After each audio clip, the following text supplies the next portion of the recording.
Hello, and welcome to the Author Roundup, a special segment of the Book Connection Show where we meet up and coming indie authors and talk to them about their recently released books.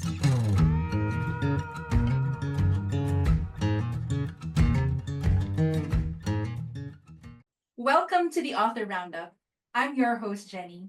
Our guest today brings us a deeply personal and inspiring story, one that begins in early childhood with profound change and ends in a life of purpose and accomplishment. In his book, The Easy Way or the Hard Way Your Productive Life, a memoir, Terry Wayne Williamson Sr. shares his story of growing up during a time of emotional and family upheaval, divorce, relocation, and a father's incarceration, all before the age of 6. Despite a difficult start, Terry charted a path marked with resilience and determination. He earned a master's degree in business administration from Berry College, enlisted in the U.S. Army, and completed flight school to become a helicopter pilot. He served in Vietnam and was awarded the Distinguished Flying Cross, then went on to teach as an instructor at Hunter Army Airfield. A CPA and certified governmental financial manager, Terry eventually retired as Vice President of Administrative Services at Georgia Northwestern Technical College. He and his wife Betty now live in Rome, Georgia, where they enjoy time with their 3 children and 9 grandchildren. So, Terry, welcome to the show. I'm so honored to have you with us. Well, thank you, ma'am. So let's get right on to the questions. So for Okay. everyone tuned in who haven't read your book yet, can you briefly tell us what The Easy Way or the Hard Way, Your Productive Life is about and what inspired you to write it? Well, it's in essence about, like you alluded to, my earlier years when I had to leave my mother. My brother just came, got me one day, and picked me up out of school and carried me to live with him about 75 miles away. Because she had remarried and he was a bad alcoholic and beat her and all that kind of crap. And I used to have to go every weekend to walk to my sister's house to spend the Friday and Saturday night with her. And so things got a little too bad, I guess, for my brother and my sister to leave me where they were. Uh, and it was rough. And mother just caught her off guard, but never talked to her about it. But she pretty quick after that quit drinking, but he didn't. So there's still problems.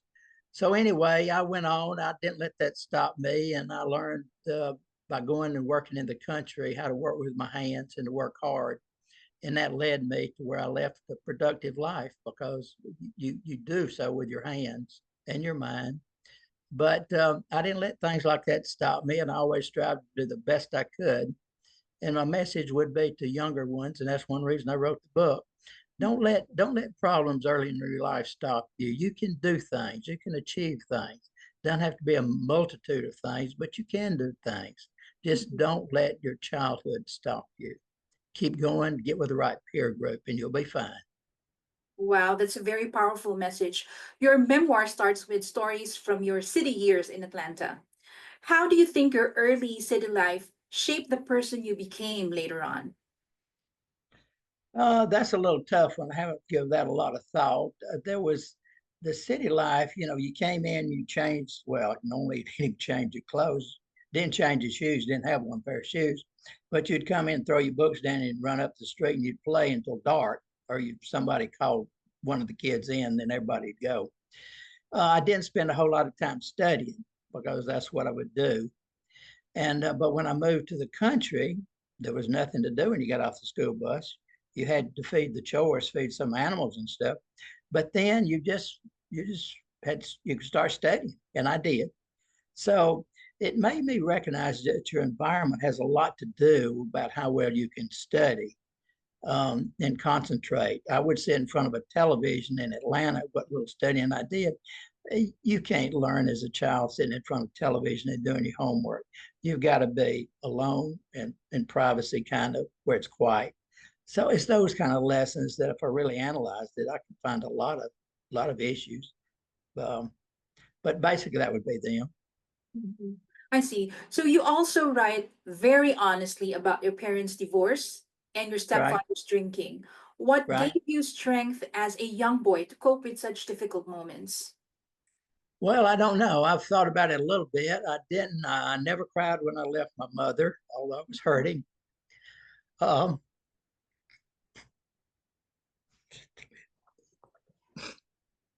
but I didn't. I just didn't think about it a lot. Mhm, I dealt with it, obviously, mhm, and and I can tell now that I should have dealt with it back then. mhm, But so I'm still dealing with it now. But I knew she loved me. mhm. She would, even after I was gone, she didn't make but $42 a week. I don't know if that was gross or net, but every week she'd send me a couple of dollars. I'm sorry, but It's okay. it, It's it okay. just, it gets me. But I just didn't have any issues at the time. I mean, I knew Friday came along, I'd have to walk with my grandmother over to my sister's house. That's what I just did every Friday afternoon after school. Mhm. I didn't like, of course, leaving my friends that we played with all the time. I'd have to leave them and go over there with my sister, but it really didn't affect me. I don't know that it gave me any bad problems or anything like that. I didn't have issues. I don't understand why, but I didn't. I just accepted it, and but I didn't apply myself back then. But it worked its way out for the best. It did. I think it's a very good step for someone to be able to cope with everything that's going on, and that's accepting everything that's happening to you. And Correct. kids are most of the kids are also very resilient. So I think that's Absolutely. how you Yeah. cope Right. with those things. Now, Terry, Right. can you tell us about that pivotal moment when you left your mother's home to live with Lloyd and Mary? And what did they teach you that you still carry with you today? Oh gosh. Well, I put in the book different. My sister and my brother and brother-in-law and sister-in-law. They all I can, in reflecting back, I can see that they left me with values, Mhm. different values. Mary, she was a hardworking girl. Got married to my brother when she was about 16. Her primary goal was to taking care of her kids, and like I've always seen my wife, a lot of women they prioritize themselves last. They put them children's first, their husband second, and then they will take care of themselves. And I've always felt this the father's place to make sure she don't carry that too far. But anyway, I learned from my Mary, my sister-in-law, that was my mother. I call her my mother now. That she taught me because that's what she did, not in verbiage, but in her actions. My brother, he was a hard working. He'd come home after working at Lockheed all night. He worked the graveyard shift, and he would try to plant 12 acres of corn to feed a little cow he had and this kind of stuff. So he was constantly working. And so I picked up that strong work ethic, and I picked up the ability. He was always using his hands, which I'm so fortunate I can use my hands. I love to use my hands, and I always will. So, in the book, you can see from different people, I picked up different things. The Mhm. artistic work from my brother-in-law, Doug. He was a really good painter. And there is, yeah, I can tell where I got a lot of those things. Yeah, Okay. You said that you picked up a lot of things from different people, like right, your brother, your sisters, and all that. right. And you have carried those until now. So Always will. you also talk about learning the easy way or the hard way. Looking back, which lessons would you say you learned the hardest? Well, the title, it may be just a little misleading from my standpoint. When I said the easier way or the hard way, that's the way life will teach you. I mean, you either go out there and screw up and take a beating and you learn that way, and that's the hard way. Now, I'll be honest with you, I didn't have those issues in my life. I always managed to, I guess, do it easy way. Uh, any goal or challenge I picked up, I always did the best to make sure I didn't fail. And I'd have to think back, I'm sure maybe some minor things I failed, but I came close maybe to fail working on the CPA exam because I had waited about 10 years after I graduated college in accounting. And the CPA exam is about a lot of detail, and I'd lost all that. So it took me, I don't know, six years or so of taking that exam every 6 months. A lot of vacation time I took away from my family while they'd go or do something. I would be studying to get ready for the test. Almost gave up on it, but I didn't. I did stayed with it. So I did. There's not any really hard ways, but I think for the most people there are easy ways and there are the hard ways. But either way, life will teach you. You know, you bust your finger enough, and you understand how to use a hammer, and it goes into certainly more complicated things. That's what I'm talking about: the easy way or the hard way. Yeah. So it's really up to you to pick out these lessons and, use them as you go through, or as you go through life, as you go along life. Okay. Right. So you also share a lot of sayings and rules for living. Which one has been the hardest for you to live by? Well, they're all can kind of be tough. Hadn't thought about that a whole lot. Um, no, I can get up and go. You have to do that. There was one I forget what it was. I won't worry with it. Um, right off, I don't know. Yeah, I do. I wrote the rules, but I don't know which one is hardest for me to deal with because I don't know if there was necessarily that way. I think maybe all of the rules that you included in the book were all just, quite easy for you to apply or quite easy for you to live by. It, Yeah. it it's things for people to live by, and the fact that I could live by them, I guess I was okay with them. Yes, but it was to try to help the younger ones out there in reading the book. That's things they need to try to put to heart and stay with. Yes. Okay. So what simple holiday traditions do you hope your grandchildren and future generations will carry on? Well, I think naturally probably the most precious one and the one that has most time for people to do it would be Christmas. Mm-hmm. You know, back years ago, everybody lived closer together, so you could get together on a lot of holidays. Nowadays, I've got a daughter that lives up in Tennessee, and I've got a son that lives in Florida. So with their busy lives, about the only time they can get them together is Christmas. And what I've always asked my little ones to do is to make sure they always get those 9 grandkids together. Oh, So 9 grow up knowing each other so they can reach out to each other. So there's somebody they can call and stay in touch with. Because I tell you, I think as you get older, if you don't have those connections out there, life becomes a lot more lonely. You need those people out there because I think you need to feel love and affection, and that's where you get it. So I want to make sure they carry that on and keeping those 9 together every Christmas.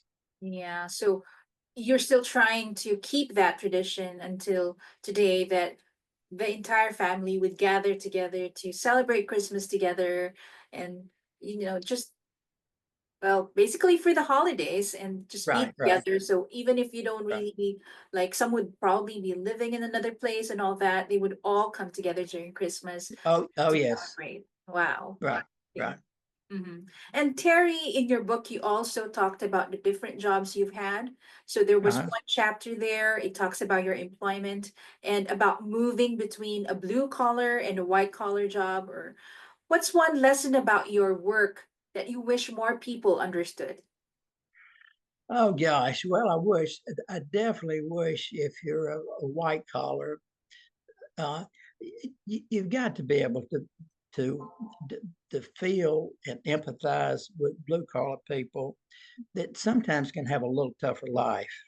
If they're fortunate, they love what they're doing and they love to come work, and so they're fine. But life is hard.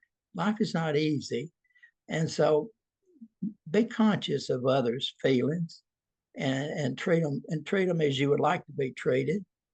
I've always felt you need to be careful on your way up because you may meet the same people on the way down. and you want to be good. But I've always been able to move easily between blue collar and white collar.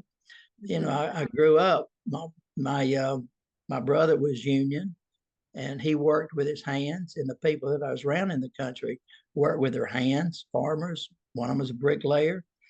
You know, I empathize with them. I'm part of it. You know, I got a lot of country boy in me, and I'm proud of it. And I really, a lot of times, I think about people, kids that live in these big cities. You know, for the most part, all they see is asphalt and concrete. You know, kids out in the country, they see the birds, the trees, the ants, I mean, all of that. And, but you just got to be able to understand both the realm of the blue collar, so to speak, and the realm of the white collar, so to speak. And, but I've been able to move easy between both because I care about both. Yeah. I see. So, having had that experience of moving from blue collar to white collar jobs and all that, what was the biggest professional risk that you ever took, and how did it pay off? Well, I earlier on, and it's in my book, I had a chance to go to work with the IRS and the FBI and the FAA, and I had a really outstanding military career put right in my lap. All I had to do is sign a dotted line. But I knew earlier on I did not want to raise a family in a big city. I wanted them in rural America. I did not want to travel a lot, and I wanted to be home. I recognized earlier on in the military, I loved to fly. I loved camaraderie with the guys. But the problem is, married or not married, once they shut the aircraft down, they will immediately go to the bar. And that I knew where that could carry me. And I said, Terry, don't put it out there. Get away from it. And I did. And I haven't regretted any of that, although I had thought about it sometimes as I could have done extremely well in either one of those. Earlier on in my life, I really wanted to be, it was in my mind when I moved to the country about in the 8th grade, ninth. I'd really thought a lot about being a medical doctor. That's really kind of what I wanted to do because I'd at that time gotten into science and stuff. But there was nobody in my family that even talked about college. Of course, this was back when only about 10% of the guys mainly went to college. And I would not have gone to college probably, except that the couple of guys and girls that became part of me in high school, they were going to college. And so it just became, that's what I was going to do. So that could have been a changing point. But so, you know, I don't have any regrets in terms of choices I made. I sometimes think about what if, but with those what ifs and the path you could have taken, there also been picked up risks that I knew were there too.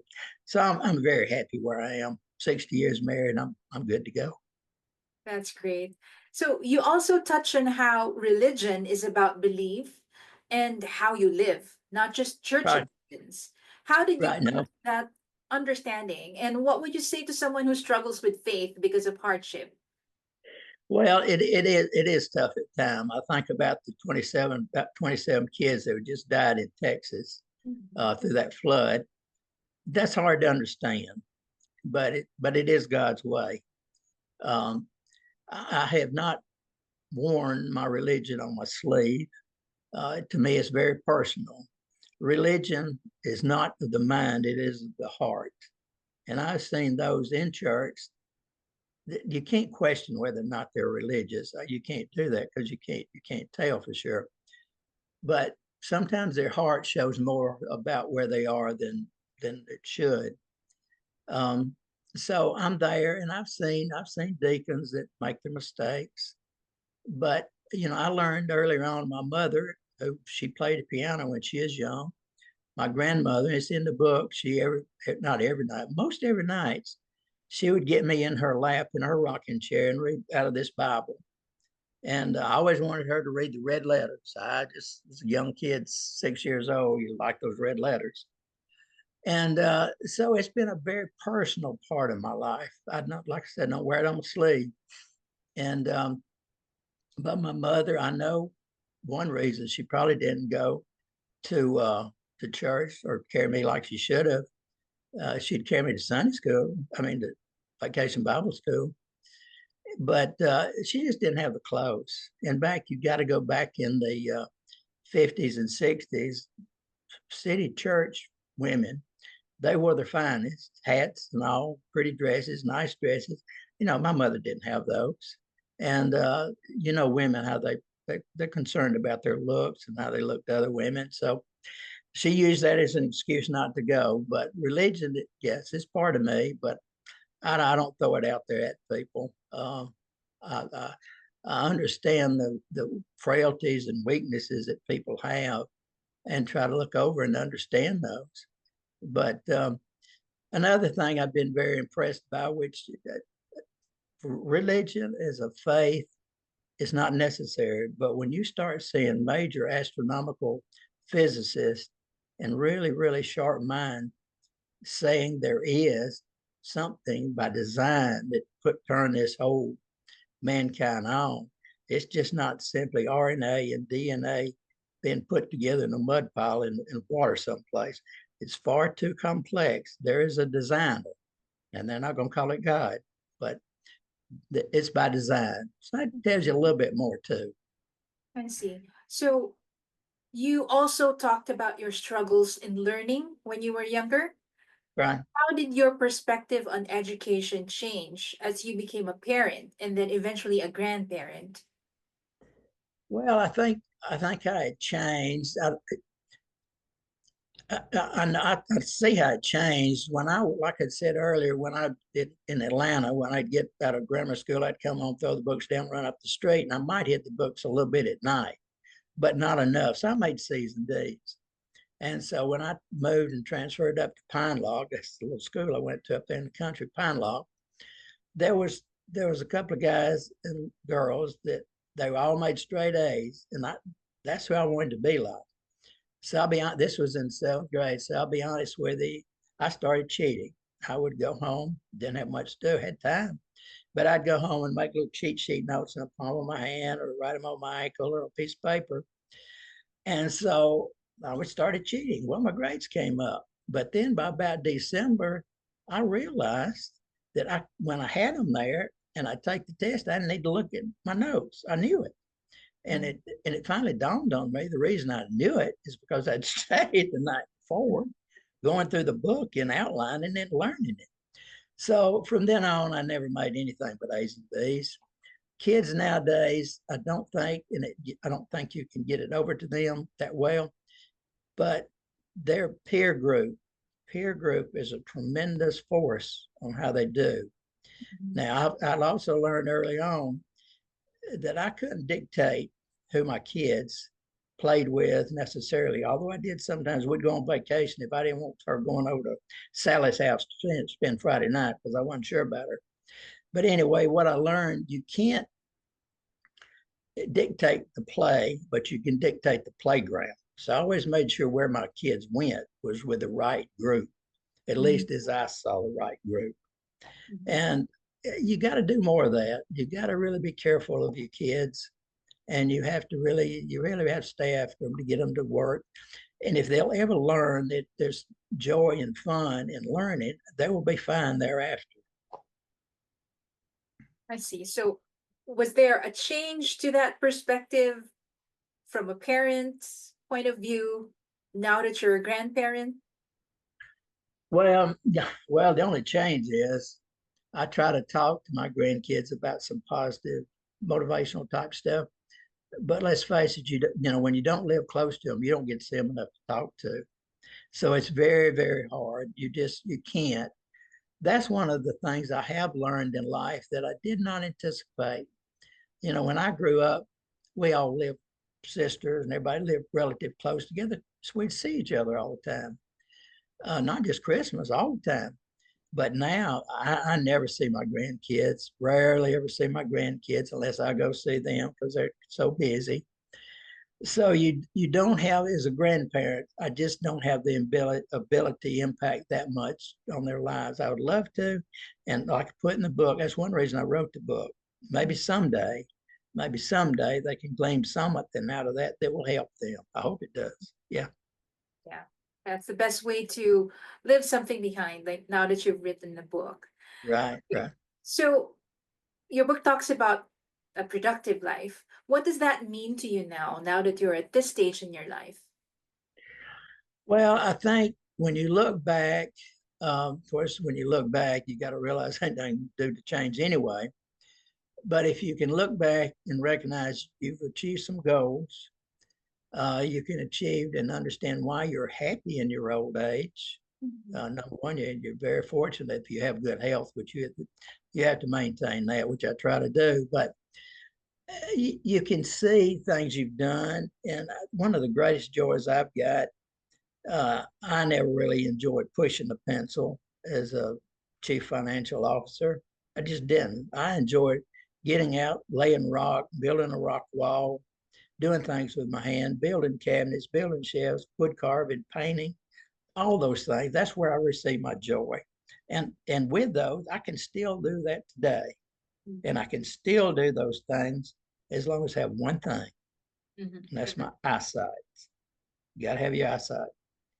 And so makes you cherish some things, makes you understand the importance of some things. But when you get old, you've got to have things to do. I think one of the worst things you can do is retire from a busy 5 days a week running and going to retire to nothing. When you retire, male or female, you've got to have things to do, things that force you to get up in the morning, things that sometimes make you stay up late at night, that keep you going, keep you motivated, keep your mind going, and keep your muscles going. Or if you don't, you'll sit around and wither away and go die 10 years before you really should have. So I've got that, and I'll be fine because I'll always have something to do. Yeah. Mhm. Okay, so one of the things that I like about your book is that there's one chapter there, chapter 11, where your wife Betty shares her own thoughts. And that's quite rare in memoirs. You don't see that a lot. Why was it important for you to include her voice? Because she wanted to. Yeah. She's sitting over here. No, she wanted to put a chapter in there. And I said, well, go for it. I'll put it in there if you want it in there. And so that's why I did. Of course, I knew she wasn't going to say too much bad about me. But no, she wanted, simply because she wanted to. Mm. She wanted to have some things to say. And I think she's the best person to talk about you. Like she Yeah. knows you very well. Yeah. Yeah. Well, she don't say everything. She don't say everything. Okay. So let's talk about your experience as an author this time. How long did Okay. it take you to finish your book, and what fun or difficult moments stand out from that experience? Oh man. Well, I don't know. I don't know how many years it goes back. 10 years ago, I started thinking about it. I wanted to write about my early childhood. I wanted to try to help those that had a tough life, and maybe I could put some words out there that might help them. Mhm. And so I would write little stories. I would write like one story. I put down the trolley days when I used to ride the trolley with the old electric trolley. I didn't put it in the book, but that's an example. So I think one time I had about 80 or 90 little stories, some a page, some 250 words, 300 words. But then finally, I started trying to take all those things and pull them together. And so it was a long task, and it was tough because I'm not the one. I don't like to sit around and push paper, and I didn't like to sit around. Well, Betty typed the whole thing. I didn't type anything. But excuse me. But the only way I could finally ever pull it together, I had a trailer, a small trailer, and I'd go up to the campsite, and I'd spend Friday, Saturday, and maybe Sunday up there and just write. And then she'd come up and join me, and she'd type while I'd write. That's the only way I ever threw it together. And basically, that's what I did. I threw it together. But as I went along, I just kind of developed, I didn't even know what chapters until I finally started trying to put stuff together. And, but the challenging part was trying to go in there and sit down and start. Once you start, you can normally work an hour or two or something, but ever going in there and sitting down and starting, coming out of the daylight, out of the yard, working, doing stuff to do that was kind of a task. But the best part, I guess, is when the satisfaction of after finishing and say, this is the book. This is what it's about. That's a lot of work, lot of work.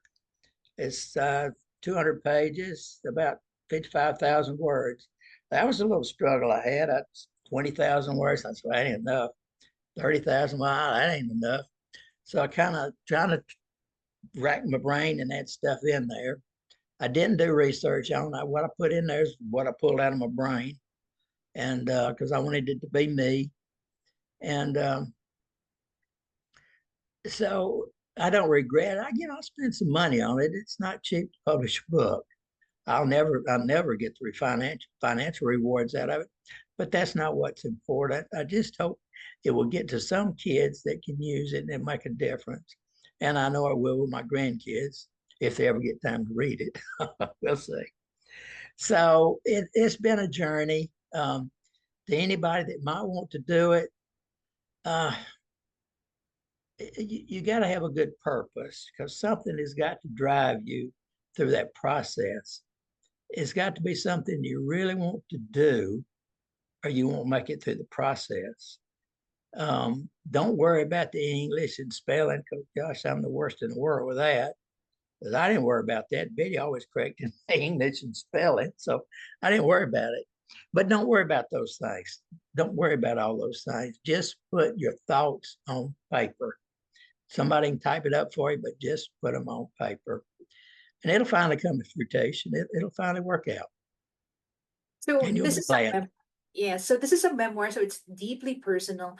How was it going through your younger days and recalling everything? Was it difficult for you considering that it was not really all flowers and all that? How was that Well, experience?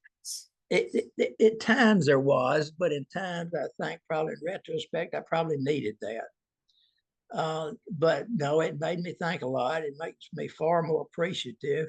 Mhm. And I say things in there. It might just be a one sentence, but I say a lot of little one sentences in there that, if read carefully, has a lot of impact. I've told people when they read it, it's not a fun book to read. It's a book to read to make you think. And that's the reason I wrote it, is to make people think. It's not bedtime stories, nothing bad in there, but it's trials and tribulations. It's something that could have gone very bad. I could have gotten with the wrong group standing in Atlanta. There's several factors in there, but my life turned out well, and I've always times felt like there was somebody watching. I see. So your book has been out for some time now, right? Yeah. So now that your book has been out for some time now and people have started to read it, tell us about the most memorable feedback that you've received from those who have read your book. Oh, there's two. Yeah. I'll be honest with you. Most people, and I know I'm trying to analyze that, don't have a lot to say. I don't know because they know it's some touchy areas. They don't. I'd be honest with you. I think, well, he's just blabbing about all his accomplishments and all this kind of crap, and they're perhaps a little jealous. It's always there. But a couple of comments that I've gotten. One lady that I graduated from high school with, she said, she was crying 1 minute and laughing another minute, and so she really enjoyed the book. And I've had several to say once they started reading it, they just couldn't put it down. They just kept reading until they finished it, and that takes 3.5, maybe 4 hours. So, if you read it for understanding, I think you'll see those things that'll pull you forward. I found in talking about my mother and daddy, there's a story there. and it doesn't culminate till right at the end in the last chapter, about the last probably page or two, about my mother and daddy got back together. That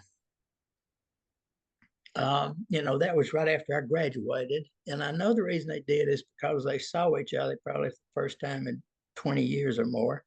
They saw each other at graduation. So that's enough of that. But anyway, a car wreck stopped that. He got killed in a car wreck. And right shortly thereafter. But anyway, but my story goes through about those things. And there's appropriate time in there, something would come up and I'd drop another piece about my childhood in there. It's not all to be found up front or in the country years, but it's later on you pick up on it too. So, like I say, it was a labor of love, and it is what it is. Must have felt amazing that, you know, hearing those people saying how your book has affected them or how they were able to relate to what they read in the book. Yeah. And one or two, of course, nobody ever knew anything about the Atlanta years when I moved up to the country. Those people and the three of my real good friends, they were really astonished when they read it because I never gave any indication of any kind of thing. I never talked about none of that to nobody. My kids, in reading the book, they've learned a lot of stuff I've never talked about before.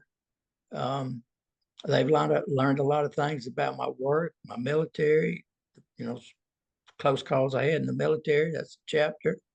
They learned all that. I never talked about that. I just didn't. I've accomplished a lot, and I feel comfortable with myself. But I don't. It's like my religion. I don't wear it on my sleeve. I don't go out and talk about it. I don't feel like I have to, because I feel okay. I don't have to compare with anybody. But so I just hope it will help some people. And the problem I've come to realize is it's hard to reach those younger ones. And you know this better than I do. They're not inclined to read that much, although you're probably inclined to read more than the average. But a lot are not, and so it's hard to get my story to them so they can understand they can achieve. They can be. I'm an inachiever, need to achieve. I got that somewhere early on in my life, but I once had a college professor tell me that you're an inachiever, which means I just have a need to achieve. It's innate in me. I got to do it. I don't know where that came from, but anyway, there's a bunch of stuff. There's a lot of stuff I didn't put in the book. I could, but it's a journey. So, having said that, Terry, if you could share anything from your book right now, what would it be? Oh gosh. Like, Well, the problem of it is to what group you're talking to. If I'm talking to little bitty kids or younger kids, grammar school kids, there's a lot I could say to them, but it'd be on an entirely different level than to talk to some kid that's into trouble, drugs, and stuff like that.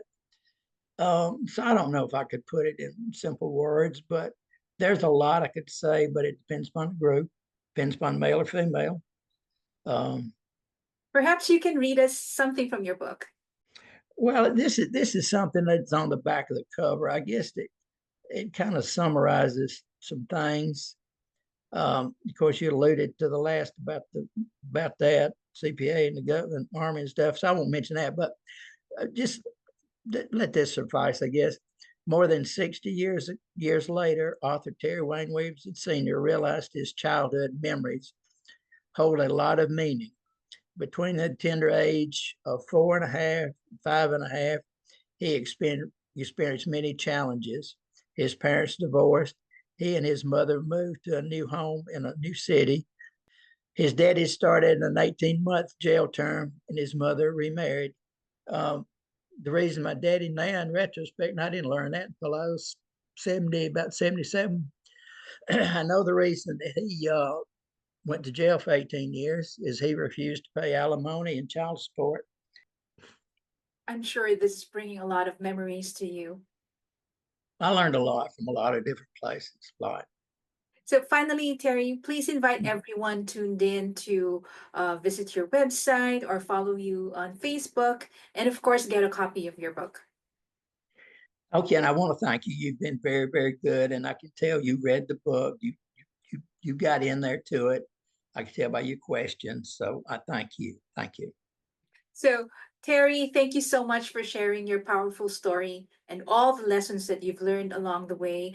You've reminded us that no matter where we start, it's where we choose to go that truly matters. The Easy Way or the Hard Way, Your Productive Life, a memoir, is a thoughtful and meaningful read that I know everyone can resonate with. So the book is available now in softcover, hardcover, and ebook formats. You can grab your copy on Amazon.com, BarnesandNoble.com, Exlibris, online bookstore, and other resellers. Thanks again to all our viewers and listeners. We appreciate you joining us here on the Author Roundup. Until next time.